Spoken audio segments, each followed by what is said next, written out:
Hey, everybody. Welcome to the Tom's Hardware Show. We are live to talk about CPUs with Paul, who's busy with his phone right now. We got new CPUs from AMD and Intel, and we've got lots to talk about. So let's get to it.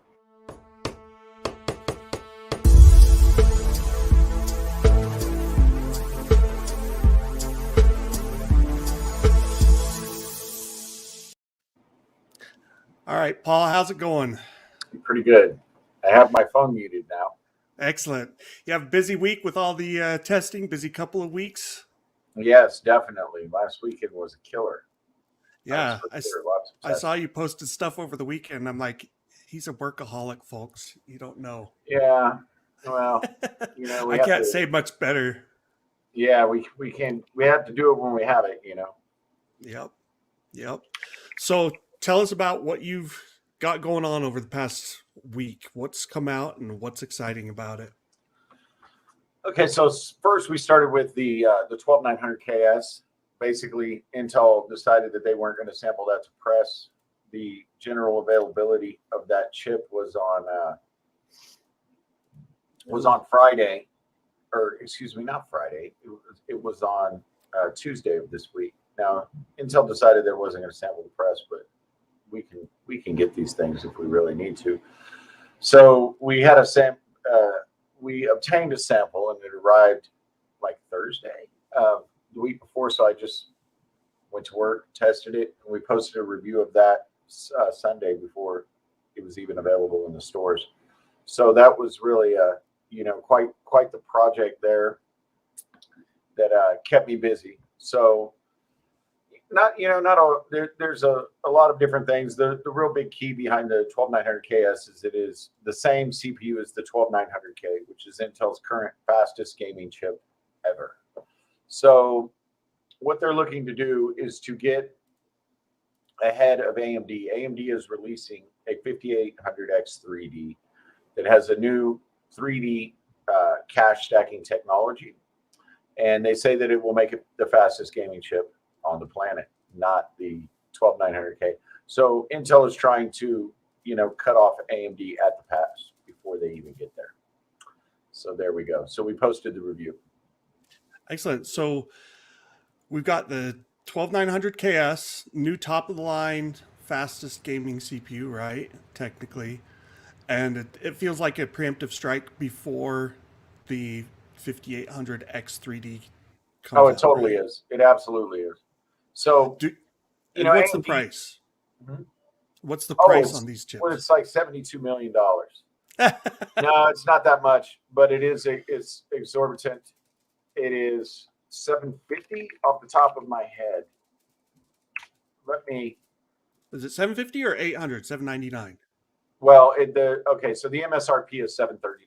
Now we did buy this chip. I did buy this chip at Newegg. Newegg accidentally listed this chip at $800 about 10 days early.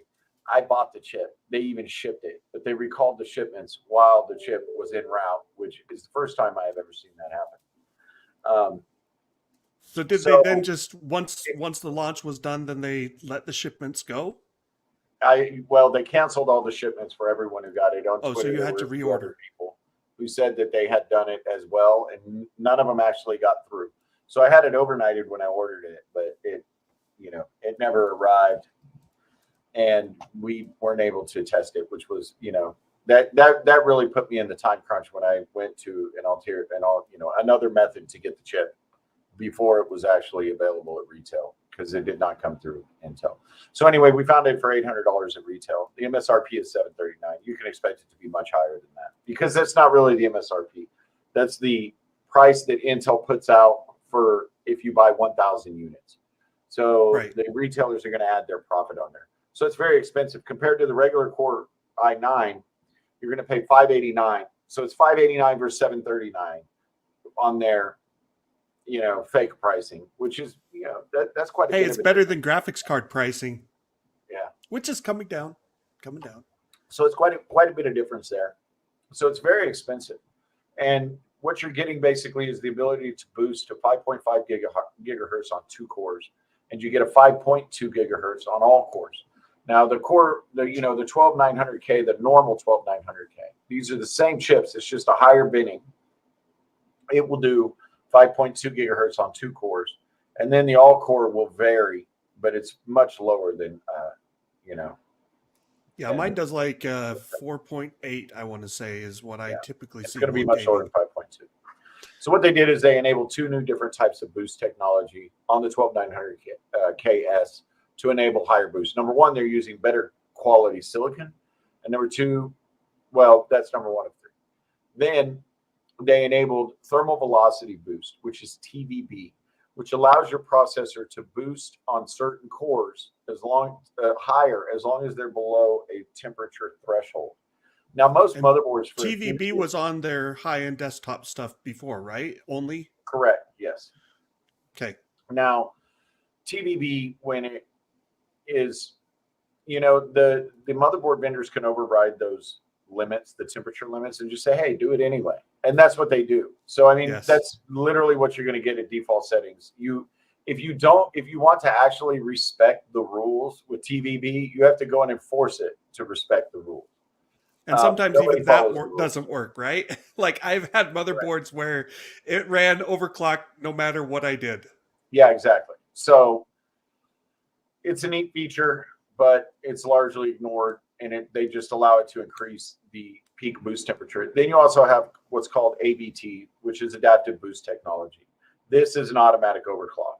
And what it does is it's going to push the chip up to 100C no matter what cooler you have, and it's going to keep it there when you're under load. So it's going to say, okay, I have as long as the chip is at 100 degrees Celsius or below, it's fine. It's within spec. That's actually good. It's completely fine. You're like, man, that's running hot. Sure. But that's what the GDDR6X memory runs at all the time, is pretty much 100 to 104C. Correct. So that's actually the spec. It can take it. So let's say your chip runs at 5.2 and you're running at 80 degrees Celsius. Well, if you had the option to use that other 20 degrees of headroom to go up to 5.5, would you? And that's what this does, is it consumes every ounce of available thermal headroom to run the chip at the fastest speed that they can put it at, within 100C. So It runs hot, sucks a lot of power. How much power does it use, roughly, under load? If I recall from the numbers just off the top of my head, it's about 290 watts. Now, that isn't actually that bad. I've seen a lot higher than this. In the past, we've seen peaks of almost 1,000 watts with like the 10980XE. So when you look at it comparatively, that isn't that bad, because you have to remember this is on Intel's new process, and it is actually very power efficient. It is much more power efficient than we've seen in the past.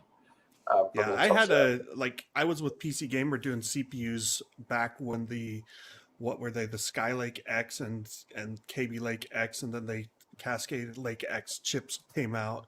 And I remember one of those, I think it was the i9-7900X or K. And the motherboard I was using for the review would run it at 4.5 gigahertz. And like, that was supposed to be the maximum single core boost. And it ran it on all 8 cores or whatever it was, 10 cores, something. And like, I remember running Cinebench on it, and I watched the power meter on my kilowatt device go up to 400 watts, and then it started just ticking up.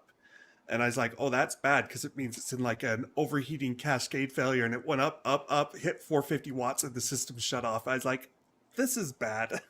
Yeah. So, I mean, 300 watts in the grand scheme of things is not the worst we've ever seen. And you have to look at it. 5.5 gigahertz is the highest all-core, or the highest boost we've ever seen for a desktop chip. But where the problem comes in is, okay, this is all impressive. It's literally the fastest chip ever made. But what does that look like in benchmarks, right? Yeah. Because when you're getting to the last few percentage of clock speed, you're increasing the power a whole lot. It's not a linear increase. So when we get up to this level, now we're burning a lot of power for a very small gain. So in gaming, If you want to show the So chart. we've got, so just to let people know, we're talking about the 12900 KS. We've got AMD also has Ryzen 5 5500 and 5600. We'll get to those in a minute. They're in a completely, they're other end of the spectrum. So let's go ahead and start with the 12900 KS benchmark results. So tell us what we got here. Basically, so when we're looking at 1080p results, the top two in blue, dark blue, those are the 12900 KS. And then right beneath that is the 12900K with DD, with in standard, the K versus KS. The KS is going to cost you a few extra $100, but as you can see, you really do not get a whole lot for a few $100 more. You get about 5 FPS additional out of 180. And you've got the two, you've got your stock power limit and your no power limit, just for reference there. So the 12900K was also stock running without a power limit. So if you want to compare like for like, the no PL should be compared against the 12900K, and then like the stock PL in some cases, not in our gaming suite, obviously here, since they scored the same 185 frames per second, but in some cases the stock PL does run a bit slower. Yeah.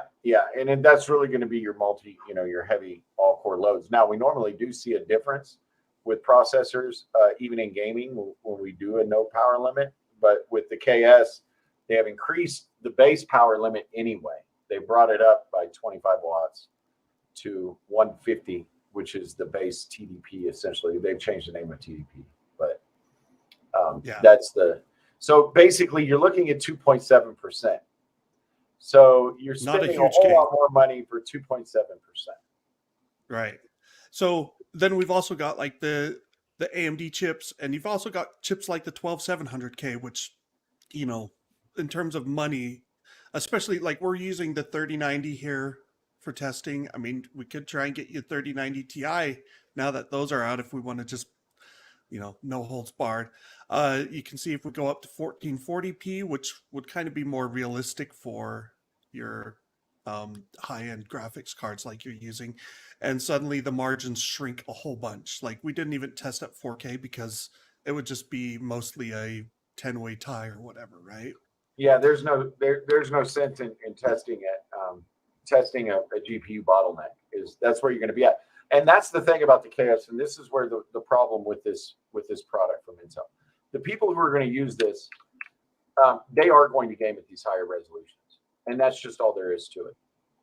So you're paying 25% more money for 2.7% more frame rates at 1080p, and like maybe 1% if you go up to QHD, and at 4K is absolutely no difference. I mean, I would think that if you're gaming with a GPU and a CPU of this caliber, the last thing you're going to be doing is gaming at 1080p. But what about there is the argument that we do have new GPUs coming. So yeah, and they when Ada, Lovelace, and the RDNA 3 stuff come out, maybe that starts making 1440p look like our 1080p slide. Or maybe they're so fast that maybe they even do that at 4K to some degree. We'll have to wait and see. But of course, those will be expensive graphics cards. Let's see. Got some user questions or comments here. Is no power limit equivalent to PBO and AMD? Does it rise clocks? No, technically it doesn't. It allows it to run under it. Okay.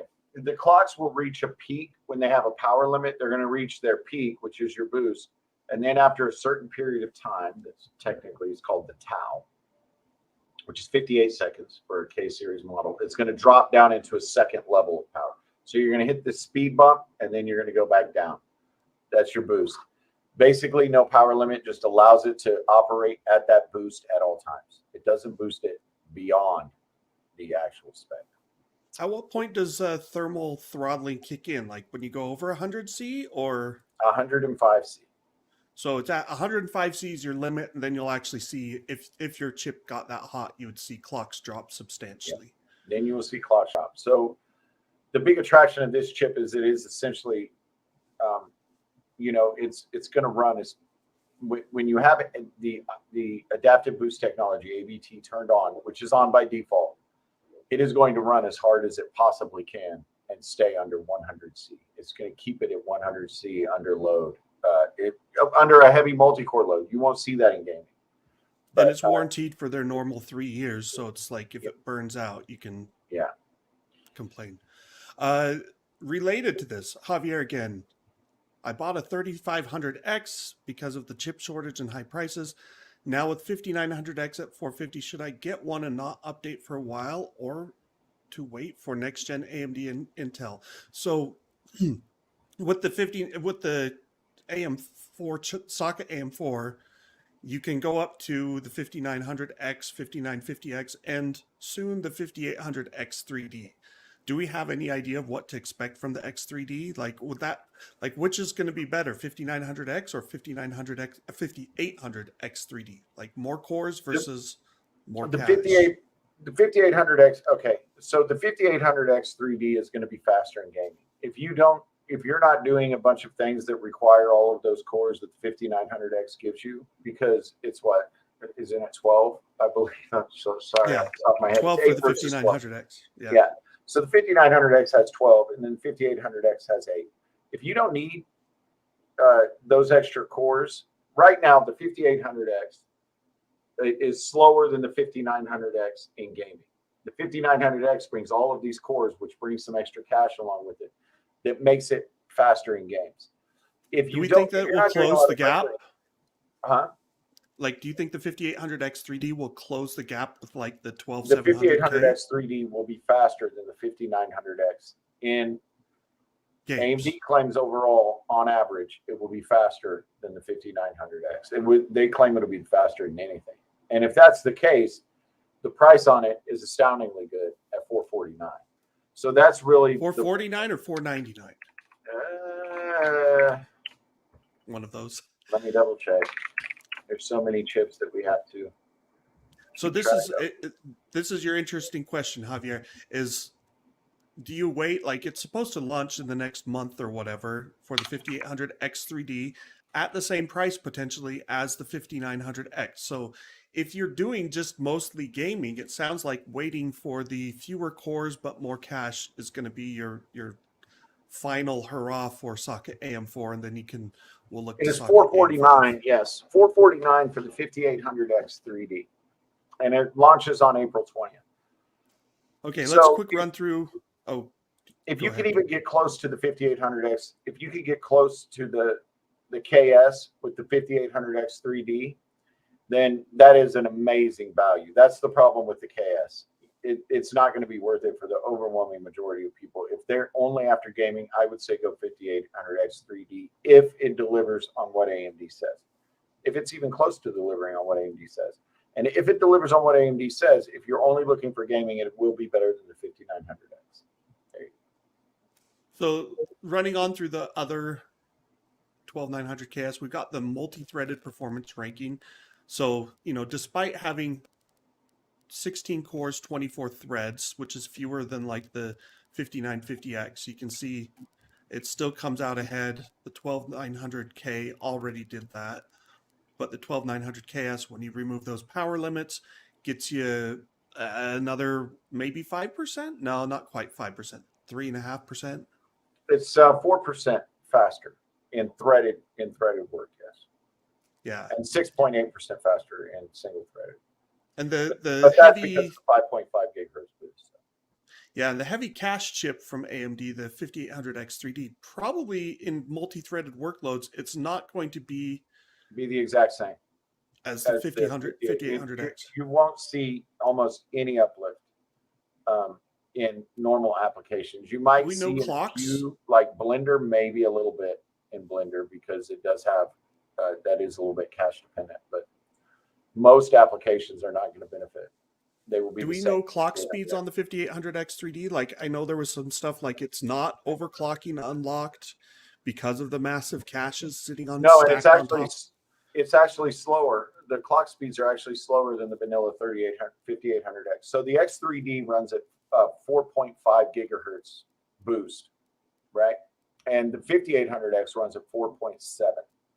And because you're potentially giving 200 megahertz up.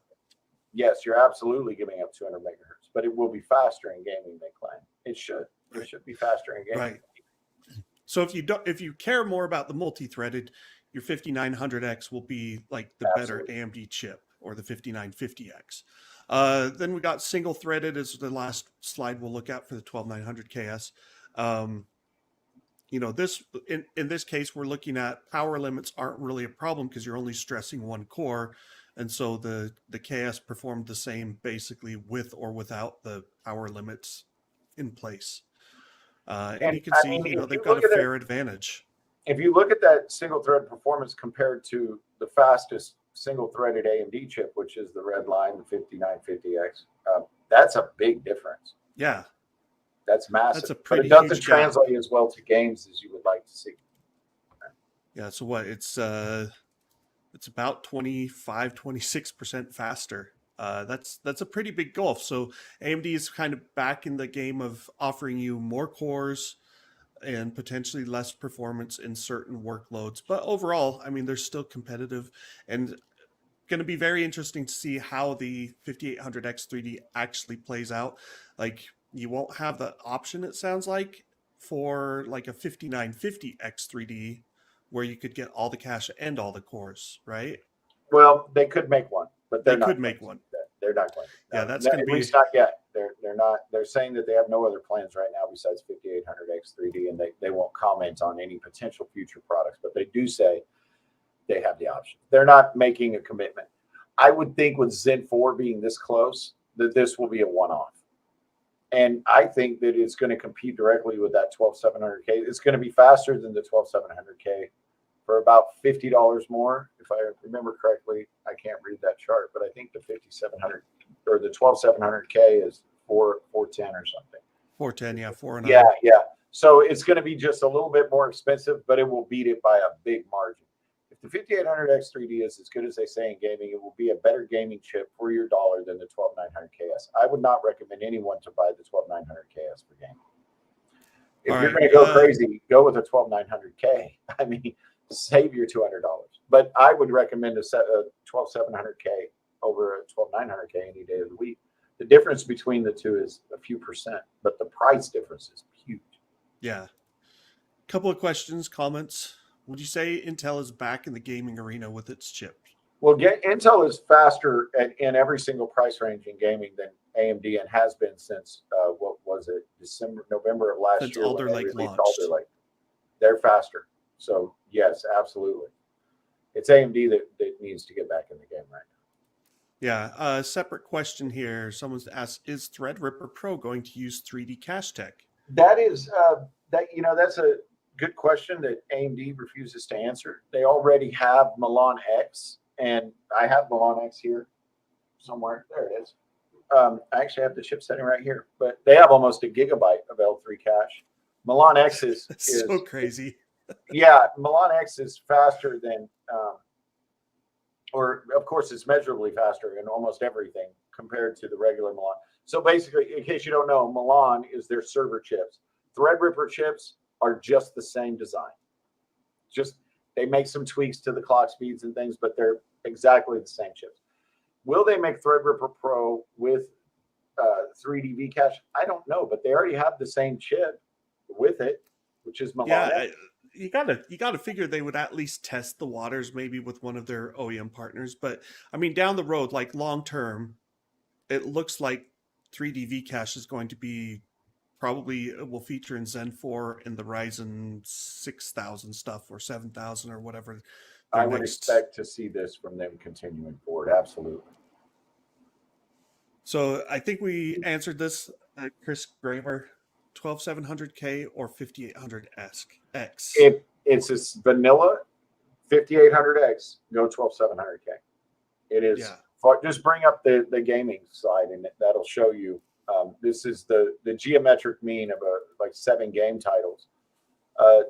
The 5800X is the second from the bottom, and the 12700K is the third from the top. There's a pretty big difference there. The 5800X 3D, I would recommend to not buy either until after we see benchmarks on 5800X 3D, because it really does have the potential to be something great. All right, so that takes care, I think, hopefully, of 12900 KS stuff. Kind of not super exciting. I mean, it's cool, right? It has some cool tech. It's like the 3090 Ti that I reviewed or I got last week. It's this Halo product that most people aren't going to really go out and buy, even though it's the fastest thing out there.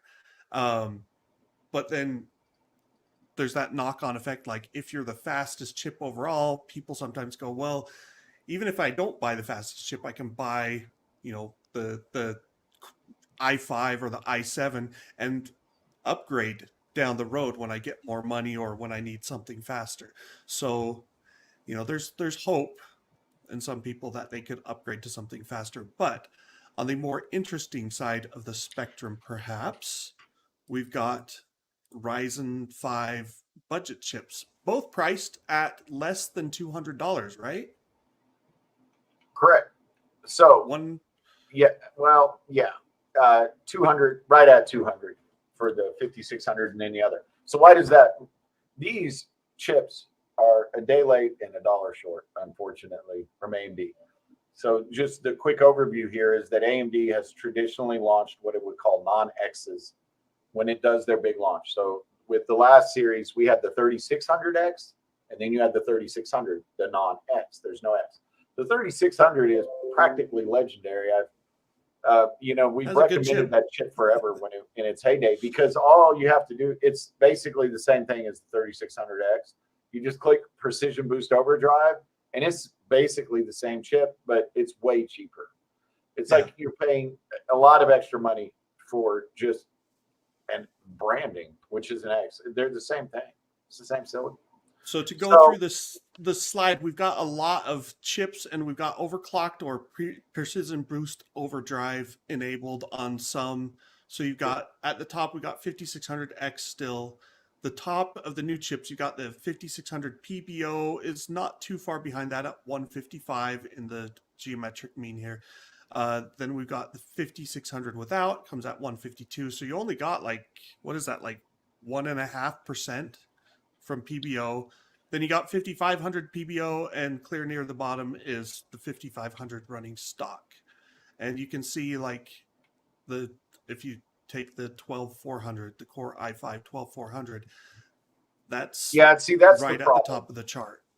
So that's the problem for AMD is they did not release the non-X chips when they launched the Ryzen 5000 because they could sell everything they were making. Why would they sell a budget chip? So now a year and a half later, after Intel comes in with Alder Lake, now they release the budget chips, and it's kind of too late because Intel's chips are faster. And it is a great deal if you look at the 5600 with PBO, which is essentially overclocked, is the exact same as the 5600. It's actually slightly faster than the stock 5600X. Now, surprisingly, it's not as close to the 5600X PBO as we would normally see, like with prior gen non-X chips. But it's still great. It's a wonderful deal. You got to think about it. The 5600X debuted at $350. This thing's $200. Yeah. And you've also got these. Does the 5600 and 5500 come with a cooler? They do. Both of them come with the X. The 5600X does not, right? Yeah. Yes, the 5600X does not. Or no, I think it may. That is the only one that comes with a cooler. Oh, really? I know the 5700X and the 5900X didn't include coolers, right, but they do not. So let's see. You can see there's our gaming chart. These are quite a bit slower than your top of the line CPUs. Not massively slower, but if you go up to 1440p, you can see like we got 161 at the top. Let me flip back here. I can't do them both at the same time, but and again, there's that. This is your fastest chips at 1440p. So you got 170 down to 158, and then when we go to the new stuff, you can see like you're not losing that much on most of the upper range of chips. So if you've got a 5600 or above, or 12400 or above, you're only giving up like a little bit of gaming performance. It's going to be imperceptible to most people. And if you're not running a 3090, which you're not, right? Like most people are not, they're running like a 3070, 3060, or an RX 6700 XT or whatever, then these numbers compress even more. Right. Okay. Multi-threaded performance. But here's the thing. So, okay. So as Jared is making a very good point that you should keep in mind, if that's where you're at and you have a lesser GPU, and especially if you're doing it at higher frame rates, the 12400 and the 5600, there isn't enough to justify either over the other. The 12400 is technically faster, but there isn't enough to justify anything there. But the problem comes in with when it comes to connectivity options. The 12400 is just a more modern platform. It comes with Intel's, new chipsets and stuff like that. Kind of a big problem that everybody loves AMD because they stuck with the AM4 socket for so long. But there's a problem with sticking with the AM4 socket. Your connectivity lags. You can't update as much. So you get PCIe 4.0 as opposed to PCIe 5.0, right? Which doesn't really matter yet. And it doesn't matter yet. But hey, Physon's talking about their PCIe 5.0 SSDs already. And when PCIe 4.0 first came out, there were no PCIe 4.0 SSDs, but now they're a dime a dozen. So it will come. And, it's good to have those options. And all right. So multi-threaded performance, the 12400 still comes out on top with it's not really overclocking, but using faster DDR4 3600 memory, precision boost overdrive on the 5600X, a little bit faster than the 5600 PBO. Those are all right in that same ballpark. I mean, practically speaking, most people wouldn't notice the difference between anything from the 5600 and above for multi-threaded performance, unless that's all you ever do, right? Single-threaded. This is where this is where the rubber meets the road. And I will tell you, there's a measurable difference in just things such as loading your operating system. That's one thing with the 12900KS is probably just how fast it loads the operating system with but that's at 5.5 gigahertz, but it's absolutely one of the fastest I've ever experienced. When I do it, I can tell. It's like, wow, that is fast. And I test chips for a living, so it is fast, and so. I noticed when I switch from my. I noticed when I go from my 12900K to my 9900K that I'm streaming on here, I notice it's not amazingly different, right? But there are things where I do them and I go, wow, that new system really is a little snappier. It's nice. Yeah. So single threaded, that is something that you will notice in day-to-day use. And here, Intel is way faster. I mean, even if you look at that Core i3, the Core i3 12100 is just fantastic, right? But it falls apart in multi-threaded. But if we go back to that multi-threaded slide, you can see. So there you find it, right there at the bottom. It's easy. The i3 is it a 4-core 8-thread or what is it? It's 4 cores, 8 threads. Okay. Using the Golden Cove. Some questions here. We may have confused some people. Yeah. You guys have a benchmark showing Intel chips leading and also saying it, and yet you are recommending people go with AMD. Help us out. Well, for what? We're not really recommending it. We're saying if you've got an AMD platform already, and you're looking to upgrade, which was what Javier's question was. He's like, should I upgrade to the 5900X? And we're saying for them, definitely waiting for 5800X 3D to see where it lands, right? Yeah, we don't have the benchmarks for the 5800X 3D yet. That's the problem. We're relying upon what a company says, and we're reluctant to do that. Yeah, so we're not counting AMD out yet is basically what we're saying. But if you had to go out and buy something, a new system today, this week, whatever, we would probably go with Alder Lake. It wins in the vast majority of workloads. If you're looking for a more budget-friendly option, it's hard to beat the 12400 still, right? Yep. Unless you have an existing AMD system, I would suggest that you go with the 12400, because even when you look at the Ryzen 550 500, that only supports PCIe 3.0. And that's a really big difference because it's actually an APU that's been disabled. They've disabled the integrated graphics. Oh, the But 5500 is their APU. That's interesting. Yes, it is. It's the same. It's Zen 3 cores, but it's a disabled APU. So when you one thing that you want to bear in mind is that being the fastest does not mean you're the best.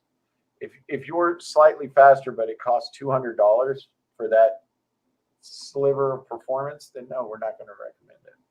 Well, I mean, and you got to put the $200 into perspective too, right? Like, if you're trying to build a budget system for under $1,000, that really matters. If you're building a high-end extreme system and you're looking at, oh yeah, I'm gonna bite the bullet and spend $2,000 on a 3090 Ti, then yeah, we're gonna say, yeah, go full bore, pedal to the metal, and buy the 12900 KS, and let the chips fall where they may. All right. Anything else we want to talk about? So we do have the 5800 X3D coming out. Zen 4 launches maybe by the end of the year. We'll see how much of it actually comes out by the end of the year. They're saying that it should arrive by the end of the year, but when you always have to be careful with these things. Announced, arrived, OEM system, laptop. What form is that going to take, and how many will come out? Right. Do we know for sure Zen 4 is going to be DDR5 only, or is that still up in the air? They have still not clarified, but we do know that's it's one DDR5. Of those. The word is there. It will not be DDR4 enabled. That is, which could be a real problem. What everybody thinks, huh?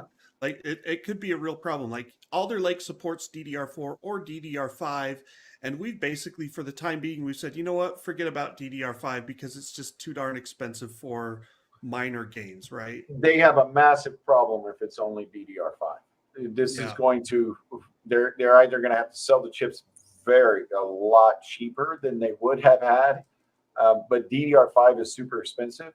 Yes, as it's used more, the price will come down, but the problem isn't the chips. The problem are the PMICs, their little power management ICs. DDR5 for the first time brings the power management circuitry onto the DIMM. I could show it to you, but I don't recall exactly where those sticks are at. And those little chips called PMICs, power management ICs, those are at the heart of the current chip shortage. They are extremely hard to get a hold of. And additionally, it requires extra packaging steps when they create the modules. Before, they just put on, DIMMs and some other SMDs and stuff like that. But now they have to also do all of these steps for those PMICs, which is packaging. And that is also another major source of this chip shortage. The chip shortage isn't so much about wafers. That's a very small component of it. Everybody's like, well, they can't get enough wafers. No, actually they can. They just can't get those chips put on the PCB. So just to quick run over this, looking right now at prices, 32 gigabytes, 2x16 gigabytes of DDR4 memory will set you back about $120, maybe. Do I have the right one? No, I don't want that. So DDR4. It's a significant amount. And I mean, there's been some fluctuations. $105 for DDR4 30, $110 for DDR4 3200. If you want to go with the 3600, it's going to be a little bit more expensive, $120. If you want to go DDR5, the cheapest 32 gigabyte kit for DDR5 that I see right now looking online is over twice that, $250. And they go up from there. Problem. Yeah, they go up from there. So yeah, that's our concern with Zen 4. Whether it will be, I mean, if it's DDR5 only, which is rumored, we're going to see very expensive platforms. So you'd be potentially looking at a $300-$400 premium, depending on the rest of your system. And you'd need to, like with any DDR5 switch, you'd have to ditch your memory, your motherboard, and your processor to upgrade. Yeah, and AMD is going to, with these chips, is going to LGA. So LGA, like this is Alder Lake, it's flat Yeah. on the bottom.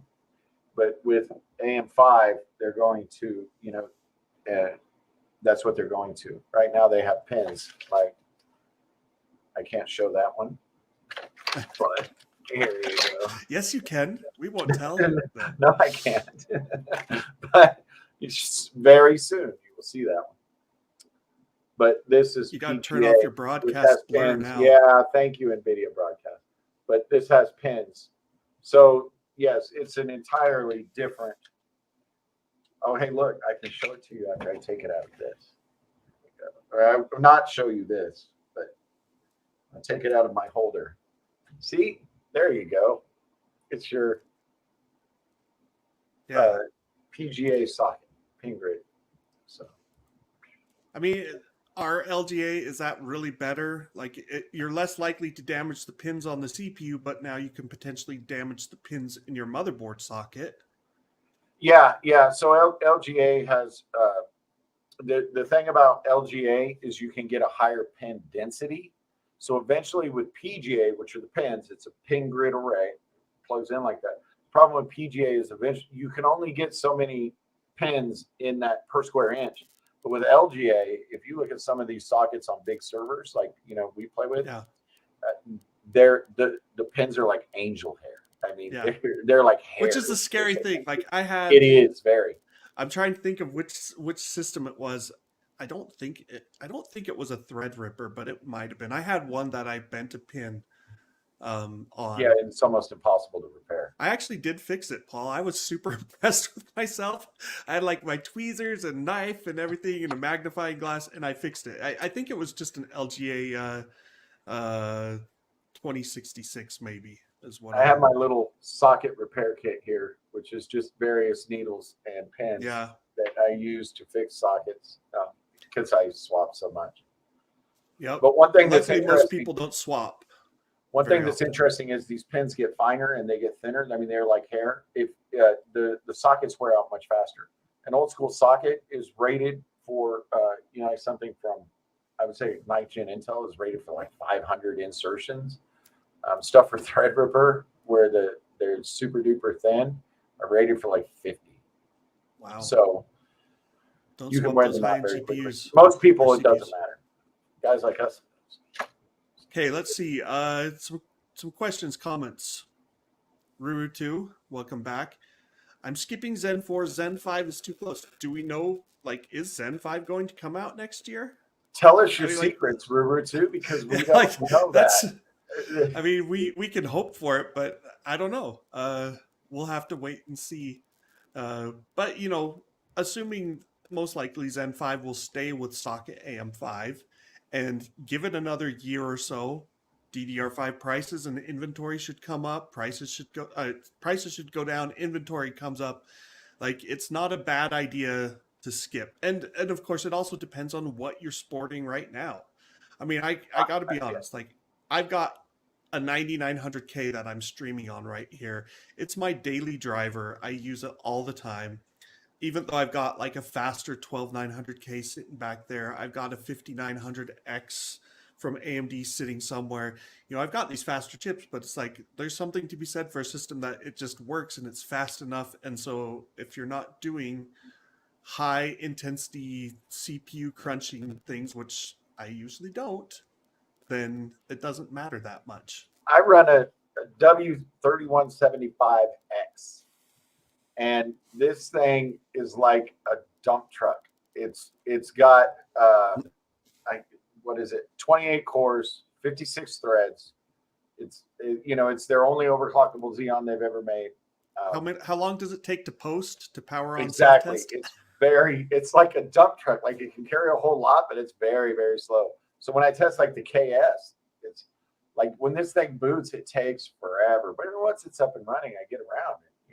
I've got like almost 200 gigs of RAM, so it's great because it's 6-channel.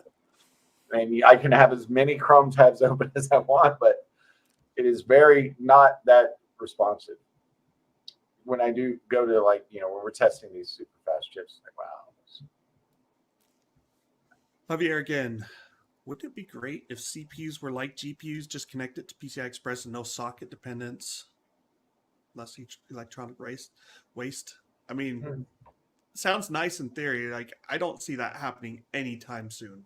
No, unfortunately not. AMD and Intel, like, they don't have much reason to work together, and you've got chipset stuff and fabric stuff. They would have to agree on too many things to make it happen. Any other questions we got to run through? Yeah, he's put them both on the same side by side on the motherboard sockets. I mean, the GPU side is interesting. We do have basically socketed GPUs now from AMD and Nvidia. They're for their data center stuff, right? I can't even. What's it called? AMD's is OAM. Yeah, OAM is actually an open compute spec for servers for just close enough. I mean, anybody can use an OAM package. Yeah, and then Nvidia has, I think Nvidia's is called SXM. SXM. I think they now have HXM. And there's a few variants, but yeah, that's the general idea. It's crazy to think about. Like, Nvidia's got these Hopper systems coming out with 8 SXM sockets on a motherboard. I mean, like, they're big, and they're all 700 watt power chips. Yeah. Like 8 times 700, like 5,600 watts just for the graphics for a single system, and then the 2 CPUs are probably another 500 watts potentially. So I think that's about it. Anything else you want to talk about, Paul? No, I would say that if you're an AMD fan and you have an AMD system, the one good thing is AMD has enabled support for their newest chips, the Ryzen 5000 on older motherboards. If you're looking for a fast, cheap upgrade from a Zen 1, comparatively cheap upgrade from Zen 1 or Zen 2, then taking a look at the chips that they released this week is a perfectly reasonable. Matter of fact, I'd recommend it. If you're just waiting for Zen 4 or maybe even beyond Zen 4 and you have an existing system, they're drop-in compatible. I mean, if you have a 300 series board from like 4 years ago, you can drop in one of these new Zen 3 chips, and that is going to be a measurable difference in everything, in gaming, in applications, and everything. It's not going to be the fastest thing in the world, but it doesn't have to, because it's very low. You're not going to have to change your cooler, your RAM, nothing. I mean, you just drop it in.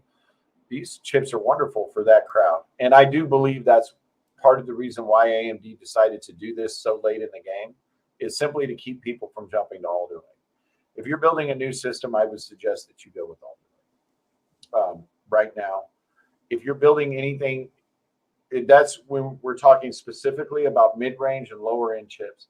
If you're going up to like the 12700K or above, Core i7 or above, or Ryzen 7 or above, please wait until we see, or at least, I'm not going to say please, but you would be very wise to hold off on any decisions until we see what the 5800X 3D does. Because if the 5800X 3D can do what they claim it does in games, it will be a very strong consideration for the best CPU for gaming. Whether or not it makes that, we'll know soon enough, but you should wait. There you go.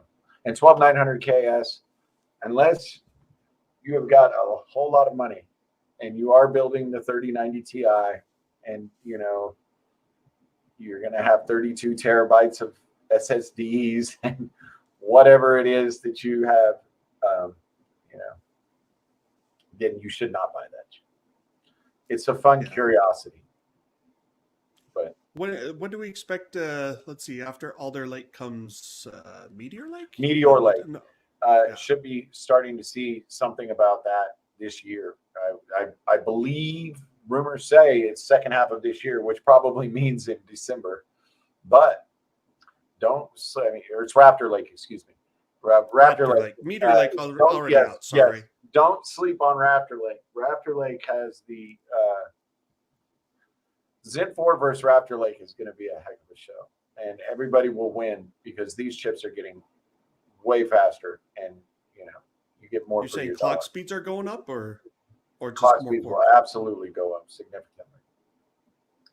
So that's, I mean, when we're getting 5.5 gigahertz, that seems pretty nuts. yeah, But Raptor Lake is supposedly going to like double down on its efficiency cores, right? yeah, more So we'll still efficiency have cores as 8 well. golden. Will it still be Golden Cove? Depends on who you. It depends on who you listen to. We're not sure yet, but Golden Okay. Cove is Yeah, Golden Cove's very great. I impressive. just wanted, so potentially we see Raptor Lake having 8 Golden Cove high performance cores, but then instead of 8 efficiency cores, it could do 16, which, you know, it will really help multi-threaded performance. I'm not sure how much that will matter, if at all, for gaming workloads, unless they get the clock speeds up on the Golden Cove. You know, Yeah, but you have to look at will it. we see a 6 gigahertz chip? 8 core. I don't know. They're going to be getting a lot closer. 8 cores. The one thing you have to understand is even though the E cores aren't going to help us in gaming, 8 cores right now is the chips with 8 cores from Intel are the fastest gaming chips on the planet, bar none. There is nothing faster than the 12900KS. Maybe by the 20th we'll see something, but if it is, it's going to be by a small amount. So, pretty powerful. If they kick the clock speeds up even more, that would be pretty impressive. Donna wants to know how big power supplies will have to be. They're getting bigger, but I mean, hey, look, we're talking about 650 watt GPUs next generation, according to the, and it's starting to look real. Yeah, like I'll say, like, I actually thought the early rumors, like Igor used to write for Tom's Hardware, Igor's lab, he leaked or said we could see 600 watt Ada GPUs this year. And when he first said that, I'm like, oh, hell no. Like, there's no way. That's too big of a jump. But now we've got a 3090 Ti at 450 watts. That's the baseline. And a lot of the cards are pushing 500, 520 watts with their factory overclocks. I mean, I think Denard scaling, the shrinking of transistors and lowering of power and increasing of frequencies, it's not happening anymore. Like that's not just dead. That's Moore's law is buried, man. And so it's like, yes, we can pack in more transistors, but we're not getting the efficiency gains. And so, like, you look at NVIDIA, their A100 data center solution went from 400 watts to the H100 is 700 watts. Yes, that's why it's 3 times faster. It's 3 times faster, maybe even more in some cases, but they still almost doubled the power use. And so I'm like, you look at what they did with the data center, they're probably following a similar path with the consumer side. So I'm no longer on the skeptic train for 600 watt RTX 4090 or whatever it ends up being called. Like, and so if you pair that with, the biggest, beefiest Raptor Lake chip, like, I think 1200 watt PSUs become your kind of, you're going to have one of those. Which is nuts to think about. But hey, it's better than the days where we had 3 or 4 GPUs and a 1500 watt power supply, and your scaling from the extra GPUs wasn't there. So I had a tri-sly setup, and that was the dumbest thing I've ever bought in my life. I mean, it is probably the stupidest decision I've ever made in my life, was to go tri-sly, because I had to buy you have to buy everything. You're not just buying the extra GPU. You got to buy the power supply. You got to buy the board that will, I had to make sure that I had the best board for it. And come on, Paul, I think it was like 1% better. You regret nothing. And the stuttering from tri-sly, let me tell you, I mean, those were the days. Yes. I'm actually so happy that SLI is basically dead and Crossfire is basically dead. Like, it was kind of this it was just a benchmarking thing to show off that had often horrible impact on the real world experience. Yes, space heaters. Like only DDR5, Javier. I see your question. It is going to be platform compatible with Alder Lake, so it'll drop into the same sockets and everything. So I see no reason why they would go only DDR5.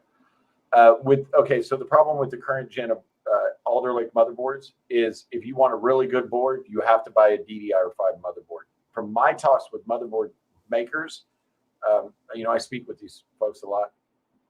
They really regret that decision because the DDR4 boards are all low. They're low end, but nobody's buying the DDR5, the high end boards. Now, there are rumors that Intel wants them to focus more on DDR5, and that's asked nicely for Raptor Lake boards. I think, from what my understanding is, you're going to see a lot more high end DDR4 boards when Raptor comes because they really got burned.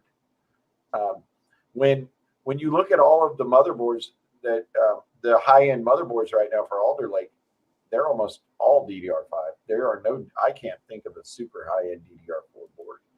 So you think that the motherboard makers aren't going to make a high end Z690 I think they'll make high end right DDR5, now? of course. But I'm saying like right now we've got Z690s out. We don't really have the super high end Z690 DDR4, but when we get Z790, they'll probably do it. Or do you think they'll do a Z790? They're almost certainly going to do it. Yeah. I would bet some money on that. Yeah, unless Intel disables DDR4 support, you will see high-end DDR4 boards. They've lost. That was the decision that cost them some serious. I mean, unless they can get DDR5 prices way down in the next year, which I don't think they can because of the PMICs and all that other stuff going on. Like I think even if like there weren't that PMIC shortage and packaging issue, you would still see DDR5 is going to bottom out at probably like 25% more than DDR4 minimum. In DDR5, man, there's a lot to learn there. It's not really better than DDR4 as far as I've seen, and you can overclock and hit these crazy frequencies, but nothing's going faster. It's because it has a built-in ECC, and it is retrying the requests in a loop because you've made the kit unstable, so it's kicking off errors, but you don't know. So you're running min test and you pass min test because the chip is correct. The chips are correcting the errors, but it's like a spin loop. It's doing nothing. It's correcting the errors instead of going faster. So when you overclock, if you go too far, you can actually go slower than if you didn't. Well, not if you didn't, but you get the idea. Yeah, I mean, the same thing actually, NVIDIA did that with their RTX 30 series with Ampere. They added memory. It's not ECC on their consumer GPUs. It's like error detect and retry, EDR. Yeah, and it's the same. So if it fails, it will set. try again, and it can often succeed. Like maybe it only fails 5% of the time or less, right? But the problem is you start retrying actually is a pretty expensive procedure. It stalls pipelines. It does all this other bad stuff. And so it's like if you overclock your memory on your Ampere cards too much, the card won't actually crash, but performance will drop. So you actually have to end up measuring performance as you overclock. And you'll see like performance and clock speed are going up, and then all of a sudden performance starts going down while clock speed goes up. And that's where you have to back up and off and say, okay, I went too far. So we're seeing that with DDR5 as well. It makes things a little trickier. We'll see much higher speeds on DDR5, but they've also got lots higher latency, right? I mean, or at least their timings are really high. Yeah. So it's not like a clear win. Anyway. Yeah, I'm just happy with DDR4. If I was buying a system today, if you think I would buy DDR5, you're crazy. Yeah. I mean, I would not pay my own money for it. It's not worth it. Yeah, I'm with you. That about wraps it up for our show. My first time hosting the show. Michelle has left for greener pastures. What's he say? Oh. Is the 5700X out soon? Yes, that's the. I don't know if you can see the screen. It's running right now this week. Is that launched? It's out, right? Or is that NDA? Yeah. That's out. We just haven't reviewed it yet. Yeah. Okay. All right. That's all for this show. We'll be back next week. We'll have numbers from the 5700X. I don't know what we'll talk about on the show next week. I'm still lining that up. Thanks for joining us. As always, please leave a like and subscribe, and we will be back. Same bat time, same bat channel. Is that trademarked? Anyway, thanks for watching, guys.